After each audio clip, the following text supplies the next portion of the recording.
baik. Alhamdulillah, sebelum memulai pembelajaran, mari kita berdoa terlebih dahulu agar pembelajaran kita hari ini menjadi berkah.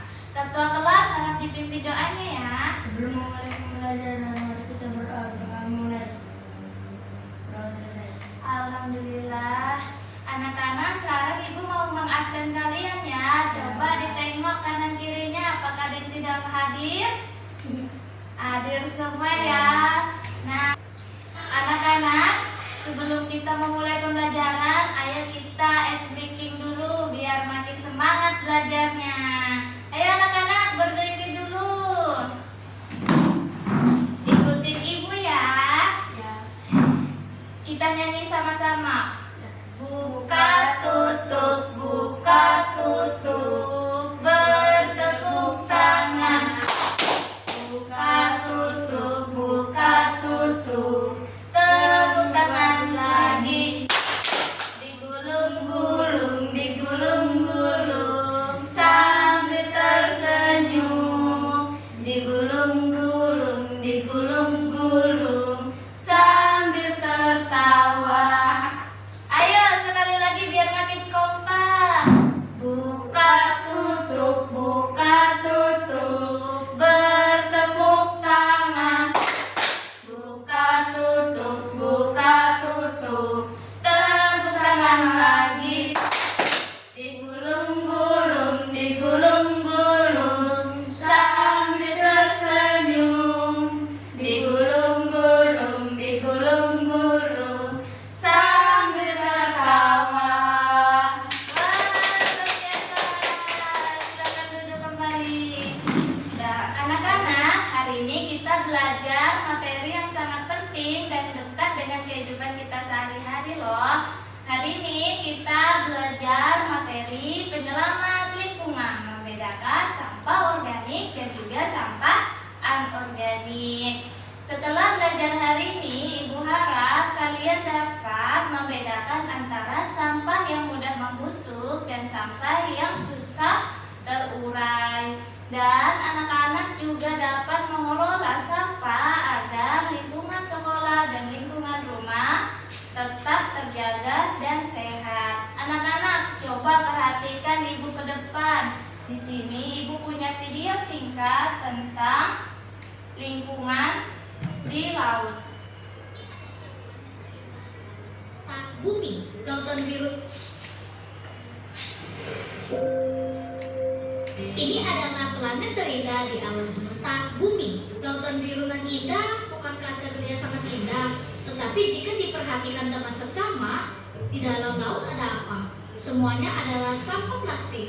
Tahukah kalian sekarang ini ada sekitar 100 juta hingga 150 juta ton sampah yang sedang mengambang di permukaan laut. Luasnya mencapai 535 kali lipat Taiwan dan terus bertambah. Akibatnya banyak biota laut yang dirugikan. Paus sekaligus menelan banyak plastik ke dalam perutnya. Induk burung laut menjadikan plastik sebagai makanan untuk diberikan kepada anak burung. Sedotan plastik yang dicabut dari hidung penyu, gelang plastik yang mengelilingi perut penyu. Air mata kami lebih asin dibandingkan air laut. Saya paus kecil, Xiaoce. Saya masih terlalu kecil. Saya kira plastik adalah makanan enak, sehingga saya menelannya ke dalam perut. Pada akhirnya, karena tidak bisa mencernanya, saya pun mati. Kantong plastik yang kami gunakan rata-rata hanya dipakai selama 25 menit. Ketika mengalir ke lautan, mungkin selama 500 tahun pun tidak terurai dan berubah menjadi pembunuh paling berbahaya bagi kami semua yang di laut. Kurangi pemakaian plastik, saya dan sahabat laut saya berterima kasih padamu. Nah, setelah menyaksikan video singkat tadi, Ibu ingin bertanya, apa yang terjadi pada hewan-hewan yang ada di laut? Saya Bu, hewan-hewan itu sakit karena mengira sampah plastik itu adalah makanannya. Wah, pintar sekali jawabannya Davira. Betul sekali. Jadi, hewan-hewan yang ada di laut mengira bahwa sampah plastik adalah makanannya. Sekarang Ibu mau tanya lebih lanjut nih. Bagaimana bisa sampah bisa Dan apa kira-kira penyebabnya jika kita biarkan? Ibu, Iya, Rasya? karena banyak manusia yang membuang sampah sembarangan ke sungai. Akhirnya sungai mengalirkan sampah ke laut. Sampah di laut menjadi kotor dan hewan laut mengira bahwa sampah plastik adalah makanannya. Betul sekali. Jadi, banyak sampah di laut karena banyak manusia yang membuang sampah ke sungai. Akhirnya sungai mengalirkan sampah ke laut.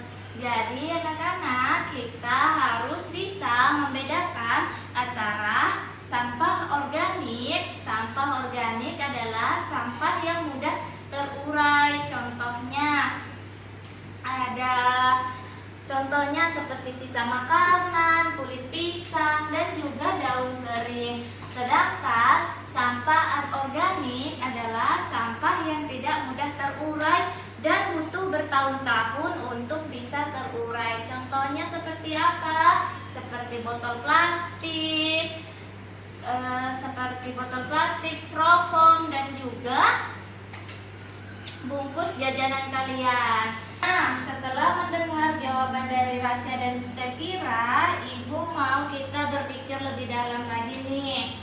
Bagaimana kalau satu orang di sekolah ini membuang sampah sembarangan, lalu dikalikan dengan semua orang di sekolah ini, kira-kira 1 tahun lagi apa yang terjadi pada sekolah kita? Saya, Bu, Ya, Devira? sekolah akan menjadi kotor dan mudah banjir gara-gara banyak sampah dibuat. Betul sekali, Devira. Jadi sekolah kita akan menjadi kotor dan menyebabkan banjir karena banyak sampah yang tersumbat di dalam got. Sekarang Ibu mau tanya lebih lanjut nih. Tadi Devira bilang kalau sampah plastik bisa menyebabkan banjir karena sampah tersumbat di dalam got. Kalau daun kering yang tersumbat di got, kenapa tidak terlalu parah banjirnya? Ada yang bisa jawab? Ayo Bu, Ya, Rasya? karena daun kering dan plastik beda Bu. Daun kering sudah terurai dan plastik butuh bertahun-tahun. Betul sekali. Jadi perbedaannya sampah plastik dan daun kering, sampah plastik itu butuh bertahun-tahun untuk bisa terurai. Sedangkan daun kering itu mudah sekali terurai di dalam air dan di dalam tanah. Nah, sekarang Ibu punya kuis nih. Kalian jawab dengan serempak ya. Kalau sampah kulit jeruk ini dibuang di keranjang sampah organik atau sampah anorganik? Sampah organik. Betul sekali. Kulit jeruk ini dibuang di keranjang sampah organik. Sedangkan kalau bungkus plastik ini dibuang di sampah organik atau sampah anorganik? Sampah anorganik. Betul sekali, sampah plastik ini dibuang di sampah anorganik. Wah, luar biasa hari ini anak-anak dapat menjawab pertanyaan Ibu dengan tepat. Nah, anak-anak, setelah belajar hari ini, apakah ada yang mau membantu Ibu memberikan kesimpulan? Ayo Bu, Iya, Rasya. kesimpulannya adalah di dunia ini sampah ada 2 jenis, sampah organik dan sampah anorganik. Sampah organik itu mudah terurai dan sampah anorganik itu tidak mudah terurai dan butuh bertahun-tahun. Wah, pintar sekali Rasya memberikan kesimpulan. Nah, jadi anak-anak, kesimpulan pembelajaran kita hari ini adalah sampah itu ada 2 jenis. Ada sampah organik, yaitu sampah yang mudah terurai, dan sampah anorganik, sampah yang butuh bertahun-tahun untuk bisa terurai. Sebab itu kita harus menjaga lingkungan kita agar tetap terjaga dan tetap bersih. Belajar materi hari ini, Ibu mau tanya nih, apa perbedaan antara sampah organik dan anorganik? Kalau organik mudah terurai. Betul sekali. Kalau anorganik, Tidak mudah terurai.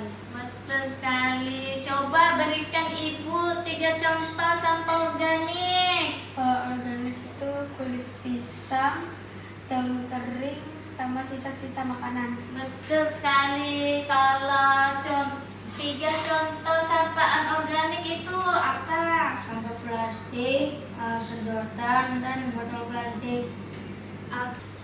Kenapa sampah anorganik itu berbahaya untuk bumi? Karena sampah anorganik itu butuh bertahun-tahun untuk mudah terurai. Betul sekali, karena sampah anorganik itu butuh bertahun-tahun untuk bisa terurai. Anak-anak, materi hari ini udah selesai. Besok Ibu akan memberikan materi tentang fungsi tubuh tumbuhan. Jadi jangan lupa untuk membaca buku di rumah ya. Ya. Untuk mengakhiri pembelajaran hari ini, mari kita berdoa terlebih dahulu. Ketua kelas harap dipimpin doanya. Sebelum pulang kita mulai. Berdoa selesai. Alhamdulillah, terima kasih anak-anak.